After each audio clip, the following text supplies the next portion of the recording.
Les gens intelligents ont noté depuis longtemps déjà que le bonheur, c'est comme la santé. Lorsqu'il est là, on ne le remarque pas. Et quand les années ont passé, on s'en souvient. Oh, comme on s'en souvient. En ce qui me concerne, je me rends compte à présent que j'ai été heureux pendant l'hiver 1917. Une année inoubliable. Une année pleine de fougue et d'élan. La tourmente naissante me souleva comme un lambeau de journal et me transporta de mon secteur reculé dans un chef-lieu d'Ouest. Quelle affaire, pensez donc un peu. Un chef-lieu d'Ouest. Donc l'Ouest, c'est une division administrative dans la Russie impériale équivalente peu ou prou à un canton.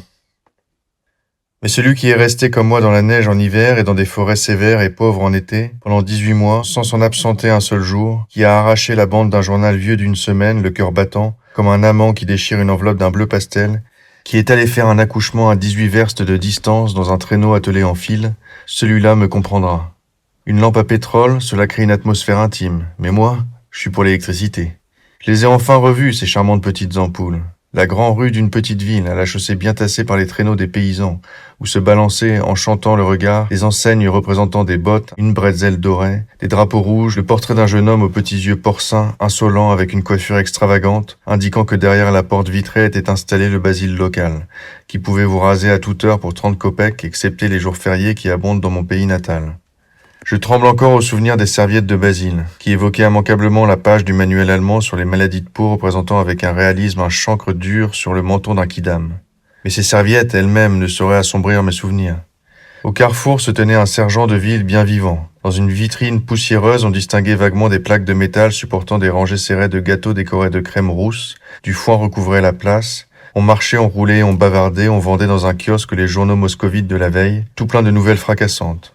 Non loin de là, les trains en partance pour Moscou faisaient assaut de coups de sifflet engageants. Bref, c'était la civilisation, Babylone, la perspective Nevsky. Et je ne parle même pas de l'hôpital. Il comprenait des services de chirurgie, de médecine générale, de maladies infectieuses, d'obstétrique.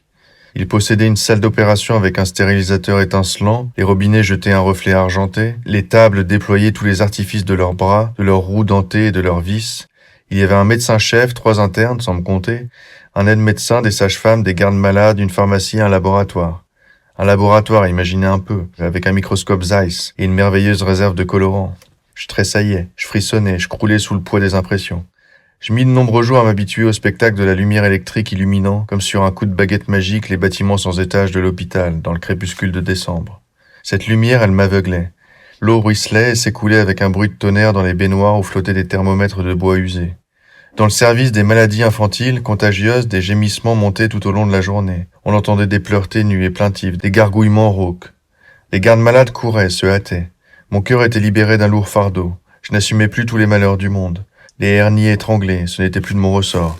Et je ne tremblais plus lorsqu'un traîneau amenait une femme avec une présentation transversale. Je n'étais plus concerné par les pleurésies purulentes à opérer. Je sentis pour la première fois que mes responsabilités avaient des limites. Vous venez pour un accouchement, tout de suite. Vous voyez ce bâtiment en bas? C'est la dernière fenêtre, celle qui est voilée de gaze blanche. Vous y trouverez un médecin accoucheur, un gros homme sympathique avec une petite moustache rousse et un crâne dégarni. C'est lui le responsable.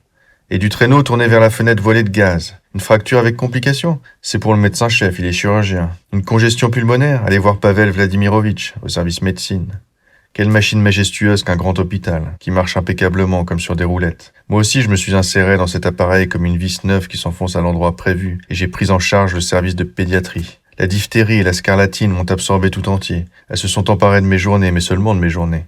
J'ai enfin pu dormir la nuit, parce que je n'entendais plus sous mes fenêtres ces coups sinistres qui me tiraient du lit et m'entraînaient dans les ténèbres vers un danger inéluctable. Je me suis mis à lire le soir. Les écrits sur la diphtérie et la scarlatine, bien entendu, dans un premier temps, puis je ne sais pourquoi et avec un intérêt étrange, Fenimore Cooper.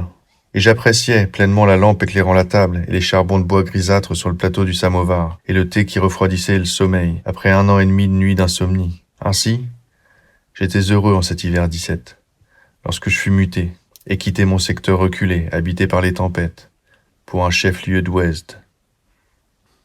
Morphine, Mikhail Afanassievitch Bulgakov, donc sont des événements de 1917-1918, mais probablement écrits aux alentours de 1920, fin des années 20.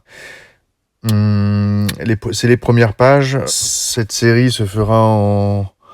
Si vous voulez, c'est un texte à la fois ou trop court ou trop long, mais qui va nécessiter une quinzaine de lectures parce que je pense qu'il faut le lire jusqu'au bout. C'est un petit texte.